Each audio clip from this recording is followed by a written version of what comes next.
먼 옛날 인조 임금 제위초 강원도 산골에 백시성을 가진 젊은 과부가 살고 있었습니다.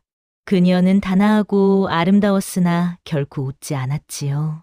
사람들과 눈을 마주치는 법도 없었습니다. 마을 사람들은 그녀를 불쌍히 여기면서도 두려워했습니다. 그녀의 집에는 알 수 없는 기운이 감돌았고 밤마다 어디선가 물 흐르는 소리와 흐느끼는 소리가 들렸기 때문이지요. 어느 눈 내리는 겨울밤 한 선비가 그 집 문을 두드렸습니다. 문은 오랜 망설임 끝에 열렸고 선비는 따뜻한 방으로 안내되었지요. 그러나 그는 알지 못했습니다. 자신이 이미 한 번 이 고을에서 죽었었다는 사실을, 그리고 이 집 주인이 자신의 혼을 붙잡아 두고 있다는 사실을 말입니다. 그해 겨울은 유난히도 추웠습니다. 인조 임금이 즉위한 지 얼마 되지 않아 나라는 혼란스러웠고 백성들은 흉년에 시달리고 있었지요. 강원도 깊은 산골 고을은 더욱 심했습니다. 눈은 열흘째 그치지 않고 내렸고 사람들은 집 안에 웅크린 채 봄을 기다릴 뿐이었습니다. 산길은 이미 허리까지 쌓인 눈으로 막혔고 고을과 고을을 잇는 다리마저 얼어붙어 왕래가 끊겼지요. 이런 때면 사람들은 화롯불 곁에 모여 앉아 예시하기를 나누곤 했습니다. 그 중에서도 가장 자주 오르내리는 이야기가 하나 있었으니 바로 고을 동쪽 끝 산자락에 자리한 과부집 이야기였지요. 백씨 부인은 25의 나이에 남편을 잃었습니다. 혼례를 올린 지 채 3년도 되지 않아 남편이 산사태에 묻혀 죽고 말았지요. 시신조차 찾지 못했습니다. 장례는 빈관으로 치러졌고 백씨 부인은 그날 이후 한 번도 웃지 않았습니다. 시댁 식구들은 그녀를 친정으로 돌려보내려 했으나 백씨 부인은 완강히 거부했지요. 남편의 혼이 돌아올 곳을 지키겠다며 홀로 그 집에 남았습니다. 처음엔 동네 부녀자들이 찾아와 위로하기도 했으나 시간이 지나자 발길이 뚝 끊겼습니다. 백씨 부인의 집에서는 밤마다 이상한 소리가 들렸고 대낮에도 싸늘한 기운이 감돌았기 때문이지요. 사람들은 수군거렸습니다. 죽은 남편의 혼이 집을 떠나지 못하고 있다고, 과부가 무언가 해서는 안 될 일을 했다고 말입니다. 그러던 어느 날부터 마을에 기묘한 소문이 돌기 시작했습니다. 눈 내리는 밤이면 과부집에 선비들이 찾아온다는 소문이었지요. 그들은 하나같이 길을 잃고 헤매다 그 집 문을 두드렸고 백씨 부인은 그들을 받아들였습니다. 따뜻한 방을 내어주고 뜨거운 죽을 끓여 주었지요. 하지만 이상한 일은 그 다음이었습니다. 그 선비들은 사흘을 넘기지 못하고 하나같이 사라져 버렸던 것입니다. 어떤 이는 새벽녘에 떠났다 하고 어떤 이는 눈보라 속으로 걸어 들어갔다 하며 또 어떤 이는 아예 흔적도 없이 증발했다고 했습니다. 마을 사람들은 점점 더 그 집을 두려워하게 되었지요.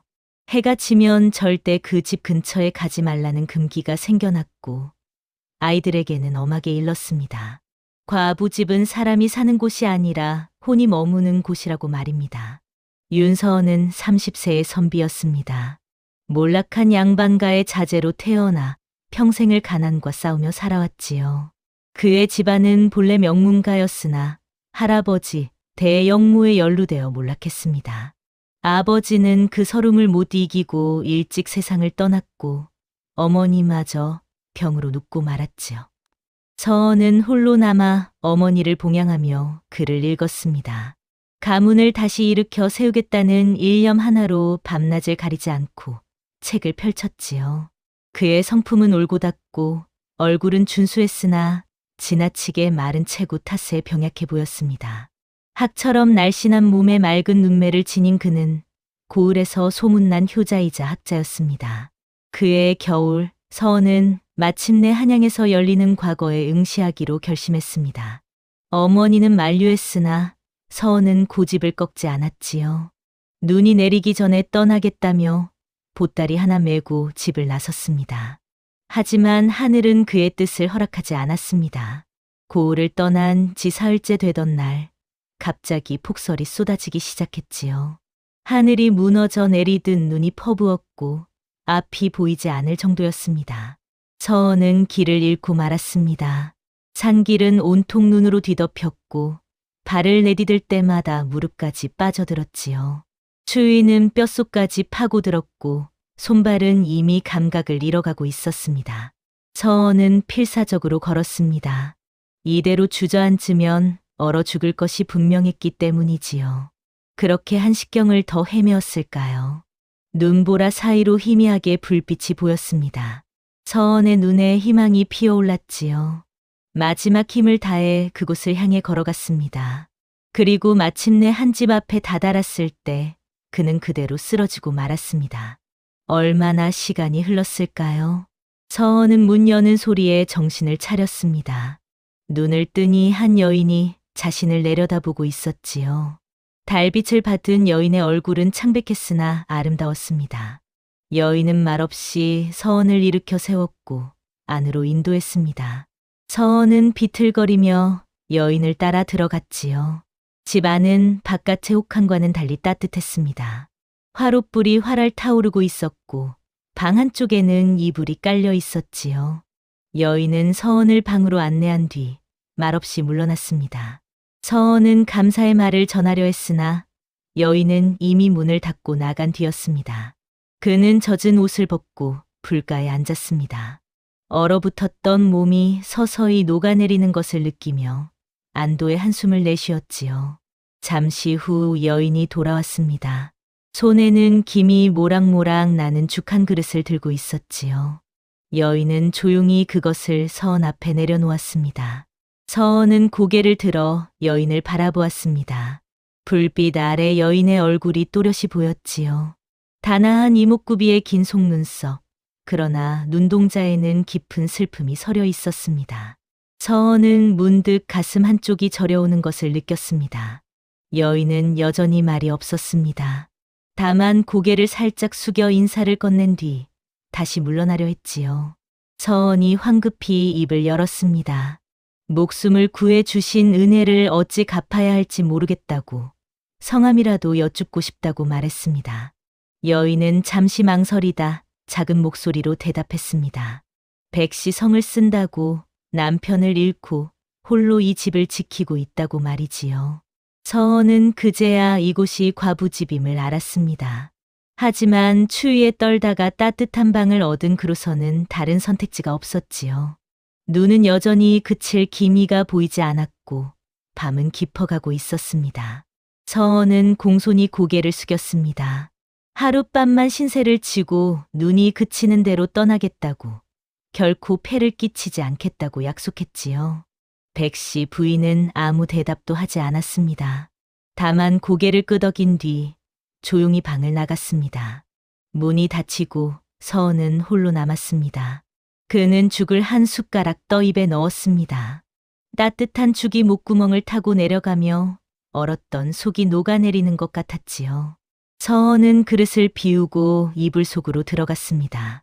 오랜만에 따뜻한 곳에서 잠을 청할 수 있다는 안도감에 금세 깊은 잠에 빠져들었습니다.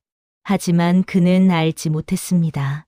이 집에 머무는 것이 삶의 시작이 아니라 죽음의 시작일 수도 있다는 것을, 그리고 자신이 이미 이 고을과 깊은 인연으로 얽혀 있다는 것을 말입니다. 첫날 밤이 지나고 아침이 밝았습니다. 서원은 창문 틈으로 새어 들어오는 햇살에 눈을 떴지요. 밖을 내다보니 세상은 온통 눈으로 뒤덮여 있었습니다. 어젯밤의 폭설은 멈췄으나 쌓인 눈은 사람 키를 훌쩍 넘었지요. 서원은 한숨을 내쉬었습니다. 당분간은 이곳을 떠날 수 없을 것 같았습니다. 그때 문을 두드리는 소리가 들렸습니다. 백씨 부인이었지요. 그녀는 아침 죽을 가져왔습니다. 김이 모락모락 나는 팥죽이었는데 정성스럽게 끓인 것이 한눈에 보였습니다. 서원은 감사의 인사를 건넸습니다. 백씨 부인은 여전히 말이 없었으나 이번에는 잠깐 눈길을 마주쳤지요. 그 순간 서원은 묘한 느낌을 받았습니다. 여인의 눈동자 깊은 곳에서 무언가 간절한 것이 느껴졌던 것입니다. 해가 중천에 떴을 무렵 서원은 방 안에만 있기가 답답해 마당으로 나왔습니다. 눈을 치우려 했지요. 은혜를 입은 만큼 조금이라도 보답하고 싶었습니다. 서원이 빗자루를 들고 눈을 쓸고 있을 때 백씨 부인이 나타났습니다. 그녀는 서원을 말리려 했으나 서원은 고집을 꺾지 않았지요. 두 사람은 나란히 서서 눈을 치웠습니다. 말은 없었으나 이상하게도 어색하지 않았습니다. 오히려 오래전부터 함께 살아온 부부처럼 자연스러웠지요.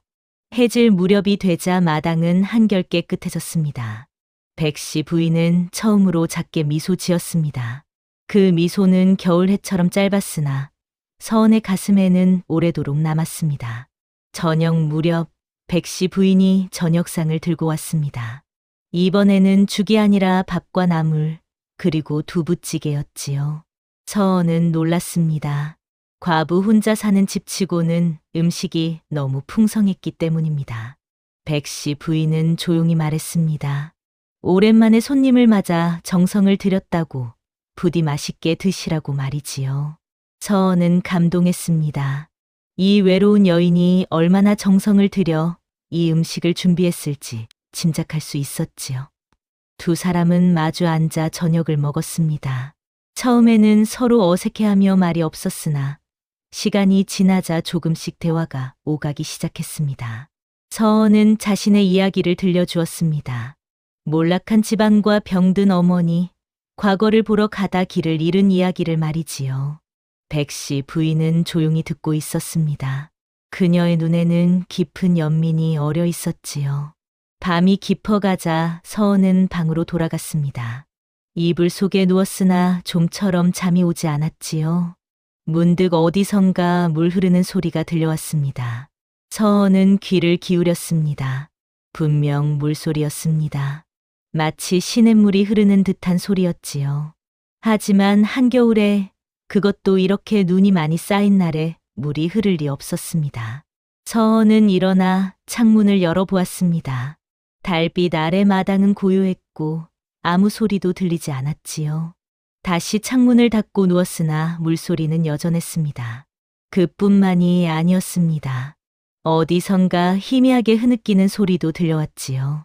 서원은 등골이 오싹해졌습니다. 마을 사람들이 했던 말이 떠올랐습니다. 이 집에는 죽은 이의 혼이 머문다는 말이 말입니다. 서원은 이불을 머리끝까지 끌어올렸습니다. 그리고 간절히 기도했습니다. 부디 아무 일 없이 아침이 오기를 말이지요. 이튿날 아침 서원은 백씨 부인에게 여쭤보았습니다. 밤에 물소리와 울음소리가 들렸다고 혹시 무슨 일이 있느냐고 말이지요. 백씨 부인의 얼굴이 창백해졌습니다. 그녀는 잠시 말을 잇지 못하다가 작은 목소리로 대답했습니다. 집 뒤쪽에 작은 샘이 있는데 겨울에도 얼지 않고 흐른다고 했지요. 울음소리에 대해서는 아무 말도 하지 않았습니다. 다만 고개를 떨구고 말았습니다. 서원은 더 이상 묻지 않았습니다. 누구에게나 말하고 싶지 않은 비밀은 있는 법이니까요. 하지만 마음 한구석이 불편했습니다. 이 집에는 분명 무언가 숨겨진 것이 있다는 생각이 들었지요. 그날 오후 서원은 집 주변을 거닐다가 작은 사당을 발견했습니다. 눈 속에 반쯤 묻힌 채 서 있는 작은 사당이었지요. 서원은 다가가 문을 열어보았습니다. 안에는 위패 하나가 모셔져 있었습니다. 백씨 부인의 남편 것이었지요. 이름은 정민수, 28의 나이에 산사태로 세상을 떠났다고 적혀 있었습니다. 서원은 그 앞에 무릎을 꿇고 절을 올렸습니다. 일찍 세상을 떠난 이의 영혼을 위로하고 홀로 남겨진 부인에게 평안히 깃들기를 기도했지요. 그때 뒤에서 기척이 느껴졌습니다. 돌아보니 백씨 부인이 서 있었습니다. 그녀의 얼굴에는 눈물이 흐르고 있었지요. 서원은 황급히 일어났습니다. 죄송하다고 허락 없이 들어온 것을 용서해 달라고 사과했습니다. 하지만 백씨 부인은 고개를 저었습니다. 오히려 고맙다고 남편을 기억해 주어 고맙다고 말했지요. 그날 저녁 두 사람은 오래도록 이야기를 나누었습니다. 백씨 부인은 처음으로 자신의 이야기를 꺼냈습니다.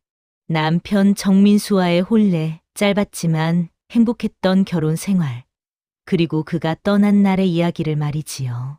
산사태가 일어난 날은 비가 억수같이 쏟아지던 날이었다고 했습니다. 남편은 마을 사람들과 함께 산에 올라 산길을 정비하러 갔었지요. 그런데 갑자기 산이 무너져 내렸고 정민수는 그 자리에서 흙에 묻히고 말았습니다. 사흘 동안 시신을 찾았으나 끝내 찾지 못했지요. 백씨 부인은 그날 이후 한 번도 웃어본 적이 없다고 했습니다. 서은은 깊이 공감했습니다. 그 역시 일찍 아버지를 잃고 어머니마저 병들어 누운 처지였으니까요. 두 사람은 서로의 슬픔을 이해했고 그 이해는 깊은 연민으로 변해갔습니다. 사흘째 되는 날, 눈은 여전히 그치지 않았습니다. 서은은 더 이상 떠날 생각을 하지 않았지요. 아니, 떠나고 싶지 않았다는 편이 맞을 것입니다. 이 작은 집에서 백씨 부인과 함께 보내는 시간이 평온했기 때문입니다. 서은은 낮에는 눈을 치우고 장작을 패며 저녁에는 백씨 부인과 이야기를 나누었지요. 두 사람 사이에는 말로 표현할 수 없는 무언가가 싹트고 있었습니다. 그것은 동병상련일 수도 있었고 외로운 영혼끼리의 교감일 수도 있었습니다. 하지만 분명한 것은 두 사람 모두 서로를 필요로 하고 있다는 사실이었지요. 그날 밤 서은은 백씨 부인에게 말했습니다. 눈이 그칠 때까지 이곳에 머물러도 되겠느냐고, 자신이 할 수 있는 일이 있다면 무엇이든 돕겠다고 말이지요. 백씨 부인은 고개를 끄덕였습니다. 그리고 작은 목소리로 말했습니다. 이렇게 말벗이 되어 주는 것만으로도 충분히 고맙다고 말입니다. 하지만 그날 밤 이상한 일이 벌어졌습니다. 서은은 한밤중에 누군가 마당을 걷는 소리에 잠에서 깼지요. 창문으로 내다보니 달빛 아래 희미한 그림자 하나가 움직이고 있었습니다. 서은은 숨을 죽이고 지켜보았습니다. 그림자는 노파였습니다. 백씨 부인의 집에서 일하는 늙은 노비였지요. 노파는 삽을 들고 마당 한쪽 땅을 파고 있었습니다. 한겨울에 그것도 한밤중에 땅을 파다니 도대체 무엇을 하는 것일까요? 서은은 불안감이 엄습했습니다. 하지만 나가서 물어볼 용기는 나지 않았지요. 다만 이불을 뒤집어 쓴 채 아침이 오기만을 기다렸습니다. 그런데 이튿날 아침 마당을 나가 보니 땅은 말끔했습니다. 어젯밤 노파가 땅을 팠던 흔적은 어디에도 없었지요. 눈도 그대로였고 삽질한 자국도 보이지 않았습니다. 서은은 혼란스러웠습니다. 혹시 꿈이었을까요? 아니면 눈이 잘못 본 것일까요? 그날 오후 서은은 마을로 내려갔습니다. 필요한 물건을 사러 가는 백씨 부인을 따라 나선 것이지요. 마을 사람들은 두 사람을 보며 수군거렸습니다. 과부와 선비가 함께 있는 것을 못마땅하게 여기는 눈빛이었지요. 서은은 불편했으나 애써 신경 쓰지 않으려 했습니다. 물건을 사고 돌아오는 길에 한 아이가 서은에게 다가왔습니다. 10살쯤 되어 보이는 아이였지요. 아이는 서은을 빤히 쳐다보더니 작은 목소리로 말했습니다. 저 집의 묵은 산에는 사흘을 넘기지 못했다고. 어서 떠나라고 말이지요. 서은은 깜짝 놀랐습니다. 아이의 말이 진담인지 농담인지 알 수 없었지만 등골이 서늘해지는 것은 어쩔 수 없었습니다. 아이는 곧 어디론가 달려가 버렸고 서은은 멍하니 서 있었습니다. 백씨 부인이 돌아보며 물었습니다. 무슨 일이냐고, 왜 그렇게 서 있느냐고 말이지요. 서은은 고개를 저었습니다. 아무것도 아니라고, 그냥 잠깐 생각에 잠겼을 뿐이라고 대답했습니다. 집으로 돌아온 서은은 불안감을 떨쳐 버릴 수 없었습니다. 아이의 말이 머릿속에서 맴돌았지요. 사흘을 넘기지 못했다는 말이 과연 무슨 뜻일까요? 서은은 이미 사흘째를 넘긴 상태였습니다. 하지만 아무 일도 일어나지 않았지요. 그렇다면 아이의 말은 그저 마을의 괴담에 불과한 것일까요? 서은은 스스로를 다독였습니다.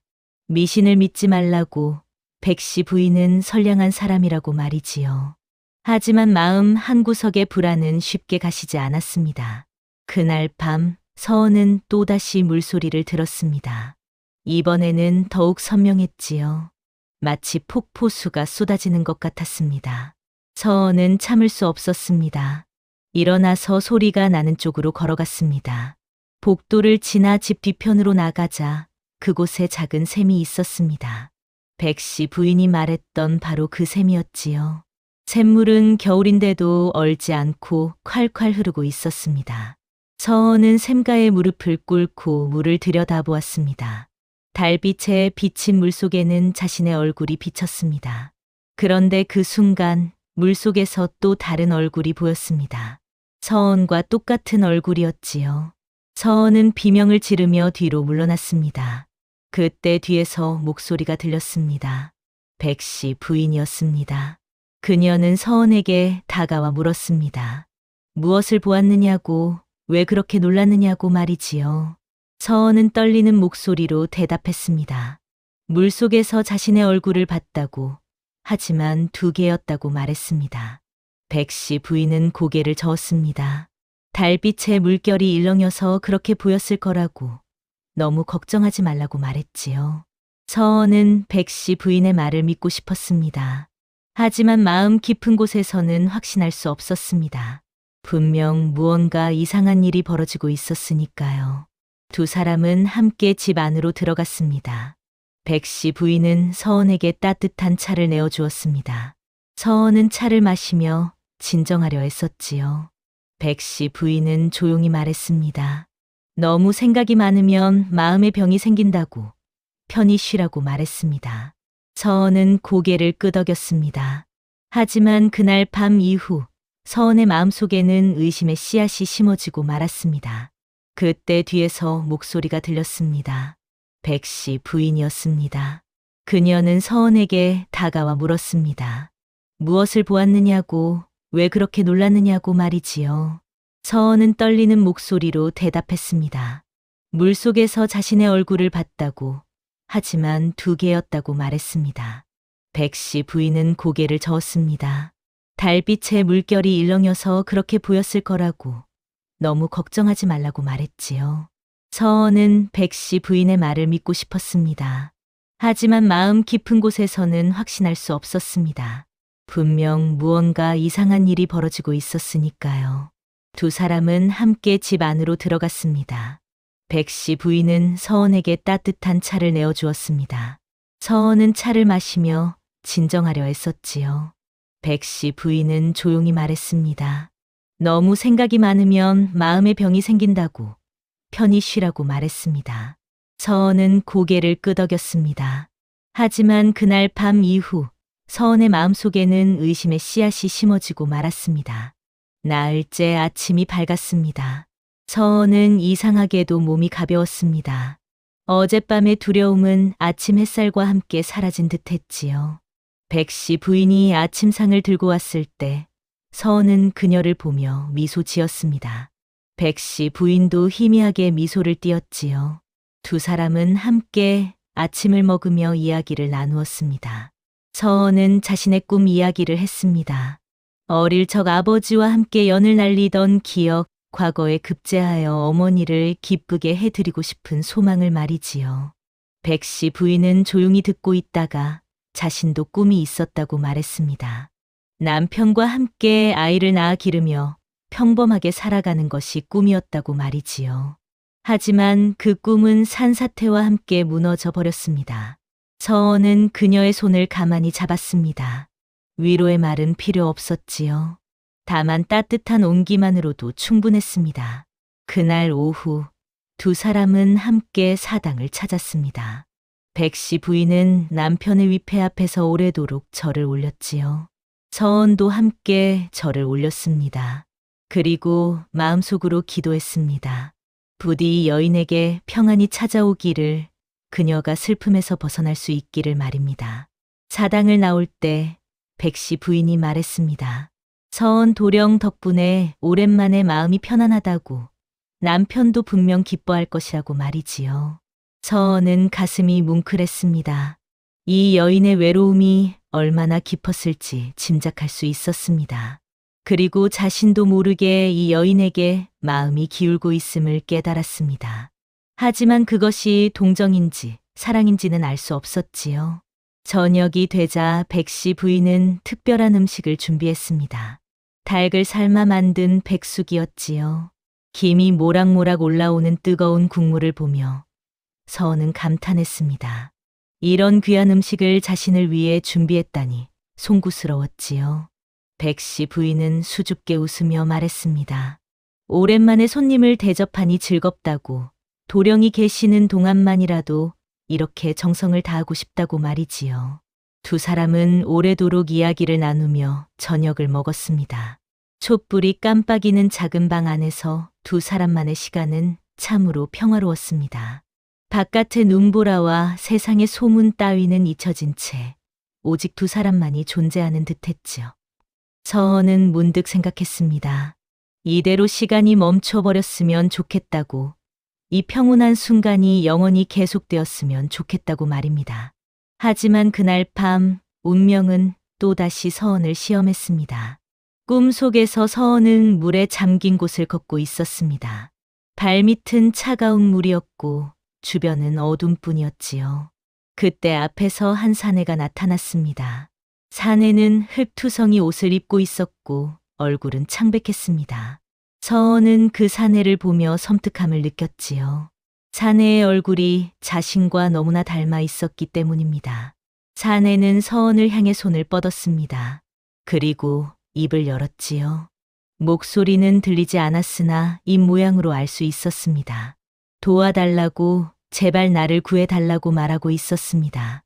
서은은 비명을 지르며 잠에서 깼습니다. 온몸은 땀으로 흠뻑 젖어 있었고 심장은 미친 듯이 뛰고 있었지요. 창밖을 보니 아직 한밤중이었습니다. 달은 구름에 가려 있었고 바람이 창문을 흔들고 있었습니다. 서은은 이불을 끌어안고 몸을 떨었습니다. 그 꿈이 무엇을 의미하는지 알 수 없었으나 분명 좋지 않은 징조라는 것만은 확실했습니다. 다섯째 날 아침 서은이 마당에 나갔을 때 노파가 우물가에 앉아 있었습니다. 집에서 일하는 늙은 노비였지요. 서은은 인사를 건넸으나 노파는 대답 없이 서은을 빤히 쳐다보기만 했습니다. 그 눈빛이 묘했습니다. 연민과 두려움이 섞인 듯한 눈빛이었지요. 서은이 물었습니다. 무슨 일이 있느냐고, 왜 그렇게 자신을 보느냐고 말입니다. 노파는 한참을 망설이다가 입을 열었습니다. 목소리는 떨리고 있었지요. 도령께서는 아직도 모르시옵니까? 서은은 고개를 갸우뚱했습니다. 무엇을 모른다는 것인지 알 수 없었습니다. 노파는 주위를 살피더니 작은 목소리로 말했습니다. 마님은 과부가 아니옵니다. 이 집은 상가이옵니다. 서은은 어리둥절했습니다. 상가라니 무슨 뜻인지 이해할 수 없었지요. 노파는 계속해서 말했습니다. 마님의 남편 나리께서는 아직 돌아가시지 않았사옵니다. 아니, 돌아가셨으되 떠나지 못하고 계시옵니다. 서은의 등골이 서늘해졌습니다. 노파의 말은 점점 더 기이해졌지요. 마님께서는 무당의 딸이옵니다. 돌아가신 나리의 혼을 이승에 붙들어 두고 계시옵니다. 그리고 도령께서는, 노파는 말을 잇지 못했습니다. 그때 백씨 부인의 목소리가 들려왔습니다. 어미, 무슨 헛소리를 하는 것이냐. 노파는 황급히 고개를 숙이고 물러났습니다. 백씨 부인은 차가운 표정으로 서은을 바라보았지요. 서은은 혼란스러웠습니다. 백씨 부인에게 묻고 싶었으나 입이 떨어지지 않았지요. 백씨 부인은 서은의 손을 잡았습니다. 손은 차가웠습니다. 얼음처럼 차가웠지요. 도령, 노파의 말을 믿지 마시옵소서. 늙어서 정신이 온전치 못한 것이옵니다. 하지만 서은은 백씨 부인의 눈을 보았습니다. 그 눈에는 거짓이 없었지요. 아니, 거짓을 숨기려는 슬픔만이 가득했습니다. 서은은 손을 빼려 했으나 백씨 부인은 놓아주지 않았습니다. 도령, 제발 저를 떠나지 마시옵소서. 도령이 떠나시면 저는 다시 혼자가 되옵니다. 그 목소리에는 절박함이 배어 있었습니다. 서은은 가슴이 미어지는 듯했지요. 하지만 동시에 두려움도 밀려왔습니다. 이 집에서, 이 여인 곁에서 벌어지고 있는 일들이 도대체 무엇인지 알 수 없었으니까요. 그날 밤 서은은 잠들 수 없었습니다. 노파의 말이 머릿속을 맴돌았지요. 무당의 딸, 붙들어 둔 혼, 그리고 자신은 누구란 말인가. 서은은 일어나 방 안을 거닐었습니다. 그때 문득 기억의 파편들이 떠올랐습니다. 이 고을에 처음 왔을 때의 기억, 아니 그보다 더 오래전의 기억이었지요.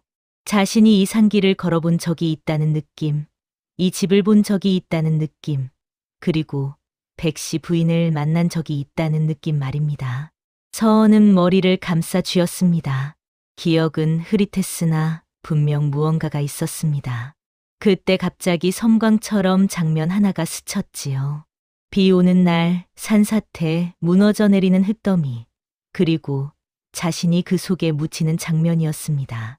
서은은 비명을 지르며 주저앉았습니다. 이제야 깨달았습니다. 자신은 이미 죽었다는 것을, 이 모든 것이 현실이 아니라는 것을 말이지요.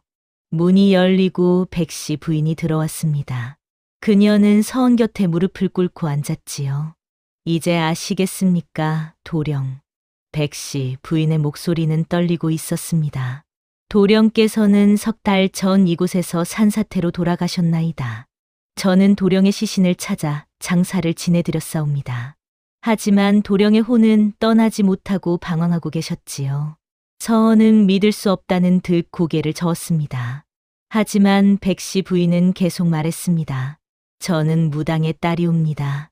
어려서부터 혼을 보는 눈을 타고났지요. 도령의 혼이 눈보라 속을 헤매는 것을 보고 차마 그냥 둘 수 없었나이다. 그래서 도령을 이 집으로 모셔왔나이다. 서은은 온몸이 얼어붙는 것을 느꼈습니다. 자신이 혼백이라니 믿을 수 없었지요. 하지만 모든 것이 설명되었습니다. 물속에서 본 두 개의 얼굴, 밤마다 들리던 물소리와 흐느낌, 그리고 아이가 했던 말까지 말입니다. 백씨 부인은 눈물을 흘리며 말했습니다. 저는 남편을 잃고 너무나 외로웠나이다. 혼자 사는 것이 너무나 고통스러웠지요. 도령을 보았을 때 저는 남편의 모습을 보았나이다. 같은 얼굴, 같은 눈빛, 같은 마음씨를 말이옵니다. 서은은 그제야 모든 것을 이해했습니다. 자신은 백씨 부인의 죽은 남편 정민수였던 것입니다.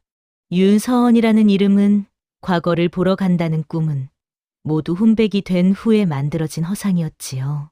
하지만 도령께서는 곧 떠나셔야 하옵니다. 백씨 부인의 목소리는 절망에 차 있었습니다. 혼을 이승에 붙들어 두는 것은 큰 업보를 짓는 일이옵니다. 저는 이미 도령을 너무 오래 붙들어 두었나이다. 이제는 보내드려야 하옵니다.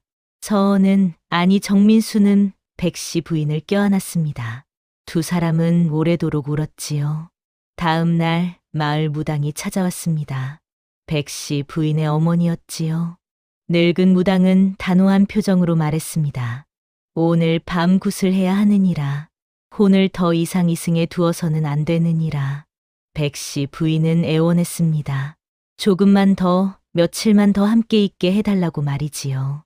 하지만 무당은 고개를 저었습니다. 이미 석 달이나 지났느니라. 이대로 두면 내 딸도 업보에 휩싸이게 되느니라. 그리고 저 혼백도 영원히 윤회하지 못하고 이승을 떠돌게 되느니라.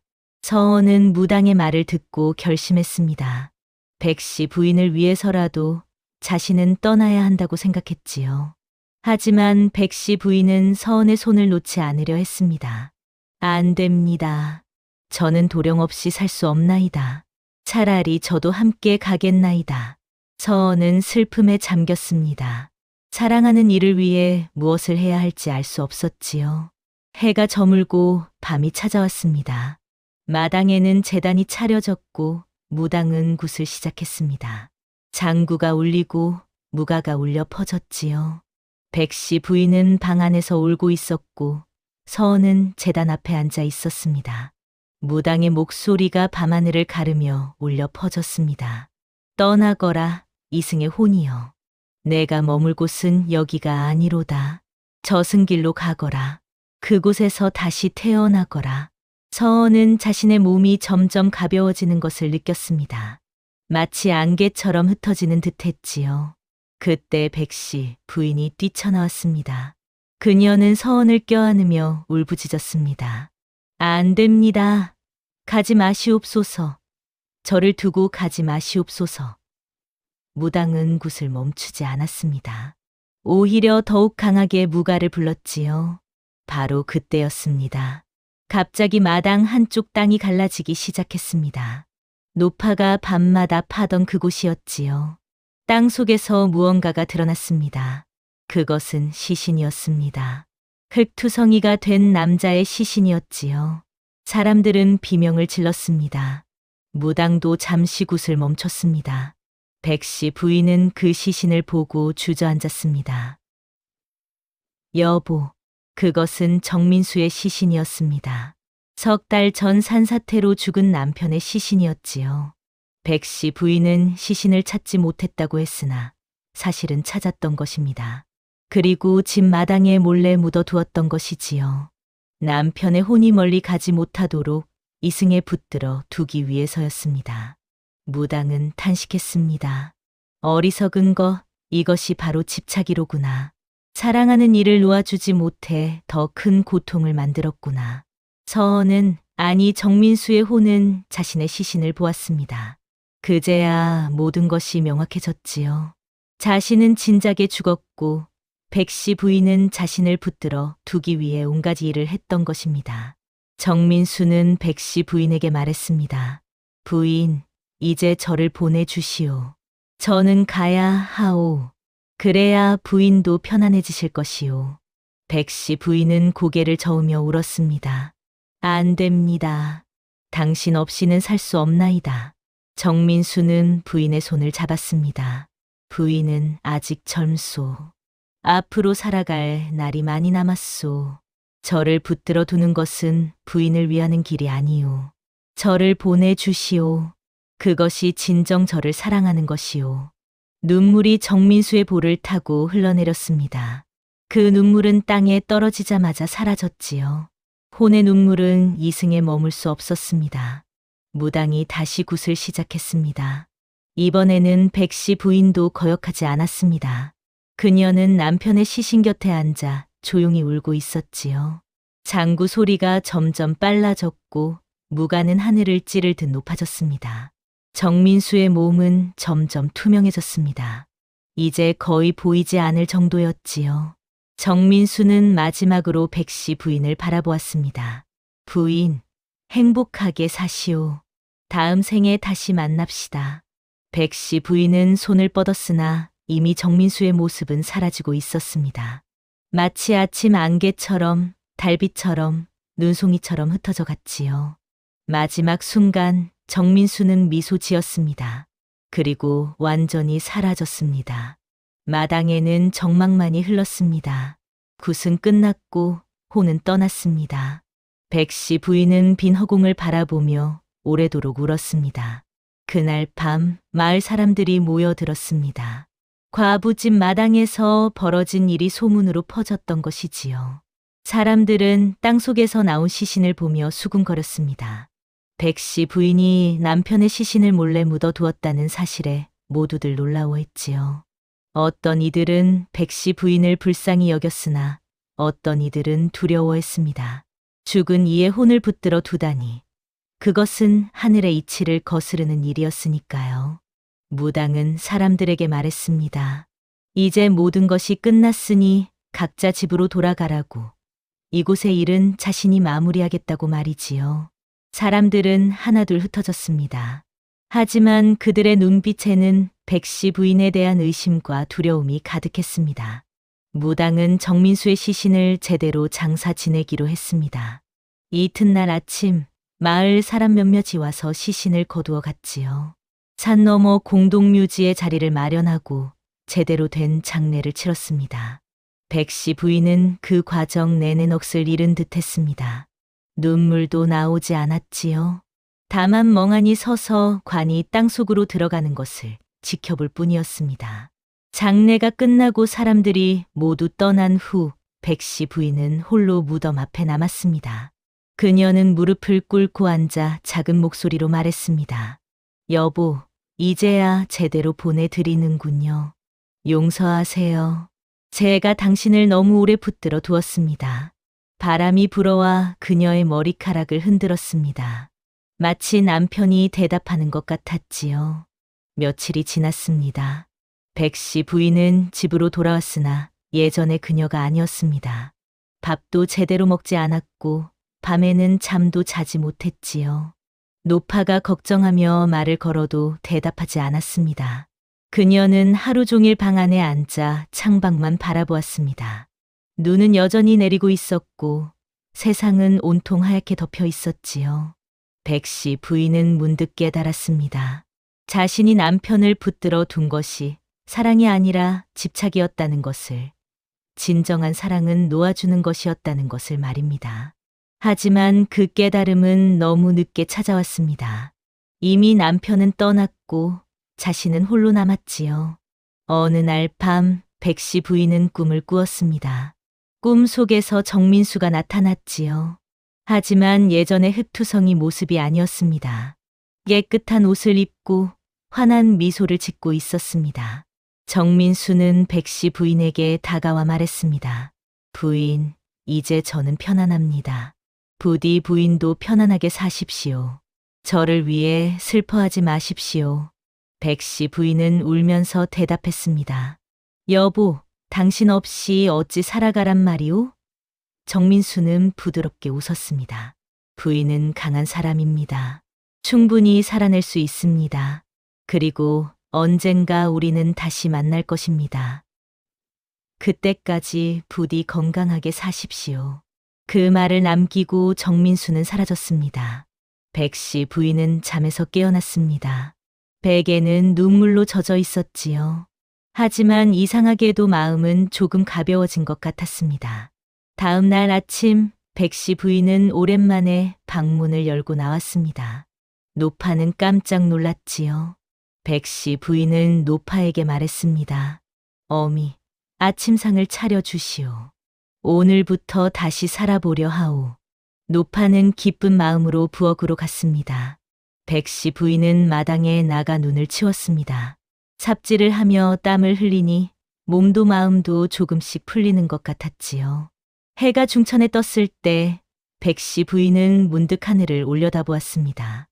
구름 사이로 햇살이 쏟아지고 있었습니다. 그 빛을 보며 백씨 부인은 생각했습니다. 남편은 이제 저 하늘 어딘가에서 편안히 쉬고 있을 것이라고, 그리고 언젠가 자신도 그곳에 가서 다시 만날 수 있을 것이라고 말입니다. 하지만 마을 사람들의 시선은 여전히 차갑습니다. 장터에 나가면 사람들은 백씨 부인을 피했지요. 아이들은 그녀를 가리키며 수군거렸습니다. 저 여자가 귀신을 부린 무당의 딸이래. 저 집에 가면 혼이 잡혀간대. 백씨 부인은 그런 말들을 들으며 고개를 숙였습니다. 하지만 화를 내거나 변명하지 않았지요. 자신이 지은 업보라고 생각했습니다. 남편의 혼을 붙들어 둔 죄, 하늘의 이치를 거스른 죄를 지금 치르고 있는 것이라고 여겼습니다. 백씨 부인은 조용히 그 모든 것을 받아들였습니다. 어느 날 마을에 젊은 부녀자 하나가 찾아왔습니다. 남편이 병들어 누웠는데 낫지 않는다며 도움을 청했지요. 백씨 부인은 당황했습니다. 자신은 무당이 아니라고, 혼을 보는 눈이 있을 뿐 병을 고칠 능력은 없다고 말했습니다. 하지만 부녀자는 간곡히 부탁했습니다. 마님, 제발 한 번만 봐 주시옵소서. 들리는 소문으로는 마님께서 혼을 다루시는 능력이 있다 하지 않습니까? 백씨 부인은 고개를 저었습니다. 그 능력으로 저는 남편을 잃었고 큰 업보를 지었소. 다시는 그런 일을 하지 않겠다고 마음먹었소이다. 부녀자는 실망한 얼굴로 돌아갔습니다. 백씨 부인은 홀로 남아 생각에 잠겼습니다. 자신에게 주어진 능력이 축복인지 저주인지 알 수 없었지요. 겨울은 깊어만 갔습니다. 눈은 그칠 줄 모르고 내렸고 추위는 더욱 매서워졌습니다. 백씨 부인은 매일 남편의 무덤을 찾아갔습니다. 눈을 치우고 절을 올리고 이야기를 들려주었지요. 오늘 있었던 일, 마을의 소식, 그리고 자신의 마음을 솔직하게 털어놓았습니다. 여보, 저는 이제 당신을 보낼 수 있을 것 같소. 아직도 그립고 외롭지만 당신이 편안한 곳에 있다는 것을 알기에 마음이 조금은 가벼워졌소. 바람이 불어와 눈을 흩날렸습니다. 백씨 부인은 그 눈송이를 바라보며 미소 지었지요. 당신도 제 곁에 있다는 것을 알고 있소. 비록 보이지는 않지만 바람으로, 눈으로, 햇살로 늘 제 곁에 있다는 것을 말이오. 그해 겨울이 지나고 봄이 찾아왔습니다. 눈이 녹고 새싹이 돋아났지요. 백씨 부인은 남편의 무덤 앞에 매화나무 한 그루를 심었습니다. 매화는 추운 겨울을 이겨내고 가장 먼저 꽃을 피우는 나무였으니까요. 백씨 부인은 물을 주며 말했습니다. 이 나무가 자라 꽃을 피우면 당신도 기뻐하시겠지요. 그리고 며칠 후 정말로 매화나무에 작은 꽃봉오리가 맺혔습니다. 아직 추위가 남아 있었지만 꽃은 피어나기 시작했지요. 백씨 부인은 그 꽃을 보며 눈물을 흘렸습니다. 하지만 이번에는 슬픔의 눈물이 아니었습니다. 희망의 눈물이었지요. 이듬해 봄, 이상한 소문이 마을에 퍼지기 시작했습니다. 백씨 부인의 집 마당에 심어진 매화나무에 관한 소문이었지요. 그 매화나무는 밤이 되면 은은한 빛을 낸다는 것이었습니다. 처음에는 아무도 믿지 않았습니다. 하지만 호기심 많은 아이 하나가 밤에 몰래 그 집 근처에 갔다가 돌아와 말했지요. 정말로 매화나무가 빛을 내고 있었어요. 마치 달빛이 나무에 스며든 것 같았어요. 그 말을 들은 어른들은 고개를 갸우뚱했습니다. 혹시 정민수의 혼이 매화나무에 깃든 것은 아닐까 하는 생각이 들었지요. 하지만 무당은 그렇지 않다고 말했습니다. 혼은 이미 저승으로 갔느니라. 저것은 혼이 아니라 사랑의 기운이니라. 두 사람의 사랑이 나무에 깃들어 빛을 내는 것이니라. 마을 사람들은 조금씩 백씨 부인을 다시 보기 시작했습니다. 그녀가 남편을 진심으로 사랑했다는 것을, 그리고 그 사랑이 잘못된 방식이었지만 순수했다는 것을 깨닫게 되었지요. 어느 날 마을의 이장이 백씨 부인을 찾아왔습니다. 부인, 마을 사람들이 부인을 오해했소. 이제는 모두들 부인의 마음을 이해하고 있소. 백씨 부인은 고개를 저었습니다. 아니옵니다. 저는 분명 잘못을 저질렀습니다. 남편의 혼을 이승에 붙들어 두었으니 그것은 하늘의 이치를 거스른 일이었지요. 이장은 한숨을 내쉬었습니다. 그래도 부인의 마음만큼은 진심이었소. 누가 부인을 탓하겠소. 그해 여름 백씨 부인은 마을 사람들을 위해 일하기 시작했습니다. 병든 이가 있으면 약초를 캐다 주었고 어려운 이가 있으면 밥을 지어 주었지요. 자신에게 주어진 능력으로 남을 해치는 것이 아니라 돕기로 결심했던 것입니다. 사람들은 처음에는 경계했으나 시간이 지나자 백씨 부인의 진심을 알게 되었습니다. 그녀는 아무런 대가도 바라지 않았고 다만 조용히 도움이 필요한 이들을 도왔지요. 마을의 한 할머니가 말했습니다. 백씨 부인은 참으로 착한 사람이구먼. 남편을 잃은 슬픔을 딛고 이렇게 남을 돕다니 말이야. 가을이 왔습니다. 백씨 부인은 남편의 무덤 앞에 앉아 조용히 말했습니다. 여보, 이제 저는 당신 없이도 살아갈 수 있게 되었소. 여전히 그립지만 더 이상 슬픔에 잠겨 있지는 않소. 매화나무는 무성하게 자라 있었고 가을 햇살을 받아 빛나고 있었지요. 당신이 저에게 남긴 사랑을 이제는 다른 이들에게 나누어 주려 하오. 그것이 당신을 기리는 길이라 생각하오. 바람이 불어와 나무짚을 흔들었습니다. 백씨 부인은 그 소리를 들으며 미소 지었습니다. 마치 남편이 대답하는 것 같았지요. 그해 겨울 다시 눈이 내렸습니다. 1년 전 정민수의 혼이 떠나간 바로 그때와 같은 눈이었지요. 백씨 부인은 마당에 나가 눈을 맞았습니다. 차가운 눈송이가 얼굴에 닿았으나 더 이상 슬프지 않았습니다. 오히려 평온했지요. 그녀는 문득 깨달았습니다. 사랑한다는 것은 붙들어 두는 것이 아니라 놓아주는 것이라는 진리를 말입니다. 진정으로 사랑한다면 상대방의 행복을 위해 기꺼이 이별을 받아들여야 한다는 것을 깨달았지요. 백씨 부인은 하늘을 올려다보며 작은 목소리로 말했습니다. 여보, 이제야 진정한 사랑이 무엇인지 알 것 같소. 늦었지만 깨닫게 되었소. 그날 밤 백씨 부인은 꿈을 꾸었습니다. 꿈 속에서 정민수가 나타났습니다. 그는 환하게 웃고 있었지요. 부인, 이제 부인은 자유로워졌소. 저도 자유로워졌고요. 우리는 서로를 놓아주었기에 진정으로 하나가 된 것이오. 백씨 부인은 눈물을 흘리며 대답했습니다. 여보, 고마웠소. 당신과 함께한 시간 모두가 고마웠소. 정민수는 고개를 끄덕였습니다. 저도 고맙소, 부인. 다음 생에서 다시 만납시다.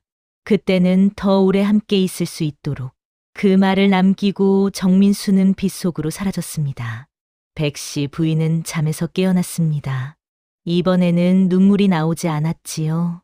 대신 마음속 깊은 곳에서 평화가 찾아왔습니다. 이듬해 봄, 이상한 소문이 마을에 퍼지기 시작했습니다. 백씨 부인의 집 마당에 심어진 매화나무에 관한 소문이었지요. 그 매화나무는 밤이 되면 은은한 빛을 낸다는 것이었습니다.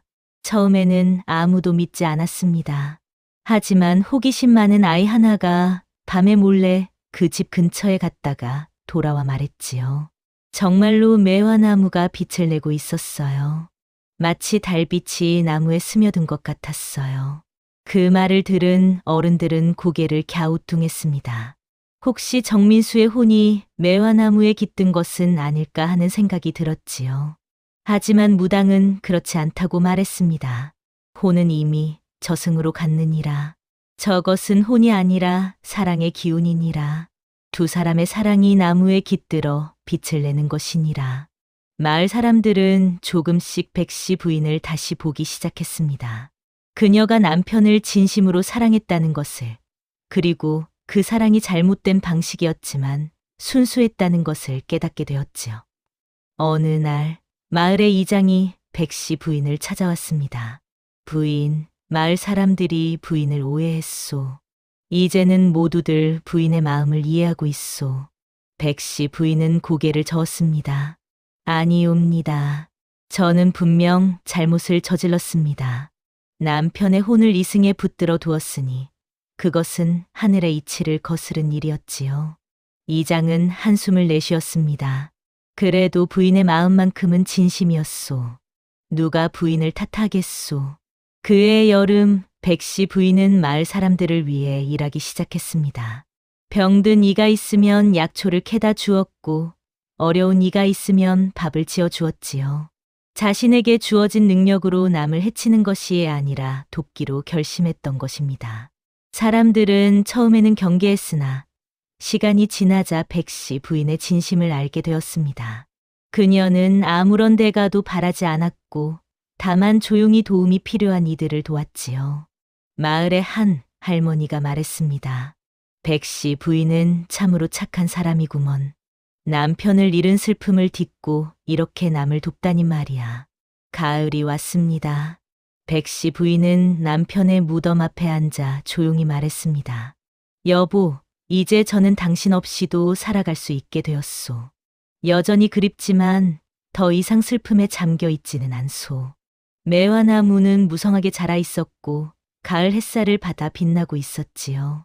당신이 저에게 남긴 사랑을 이제는 다른 이들에게 나누어 주려 하오. 그것이 당신을 기리는 길이라 생각하오. 바람이 불어와 나무짚을 흔들었습니다. 백씨 부인은 그 소리를 들으며 미소 지었습니다. 마치 남편이 대답하는 것 같았지요. 그해 겨울 다시 눈이 내렸습니다. 1년 전 정민수의 혼이 떠나간 바로 그때와 같은 눈이었지요. 백씨 부인은 마당에 나가 눈을 맞았습니다.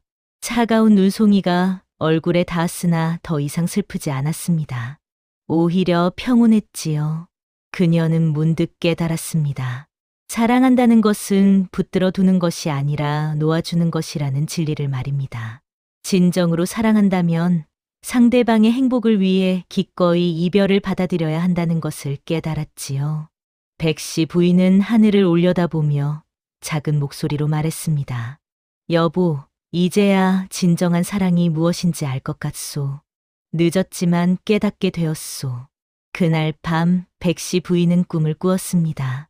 꿈 속에서 정민수가 나타났습니다. 그는 환하게 웃고 있었지요. 부인, 이제 부인은 자유로워졌소. 저도 자유로워졌고요. 우리는 서로를 놓아주었기에 진정으로 하나가 된 것이오. 백씨 부인은 눈물을 흘리며 대답했습니다. 여보, 고마웠소. 당신과 함께한 시간 모두가 고마웠소. 정민수는 고개를 끄덕였습니다. 저도 고맙소, 부인. 다음 생에서 다시 만납시다. 그때는 더 오래 함께 있을 수 있도록. 그 말을 남기고 정민수는 빗속으로 사라졌습니다. 백씨 부인은 잠에서 깨어났습니다. 이번에는 눈물이 나오지 않았지요. 대신 마음속 깊은 곳에서 평화가 찾아왔습니다.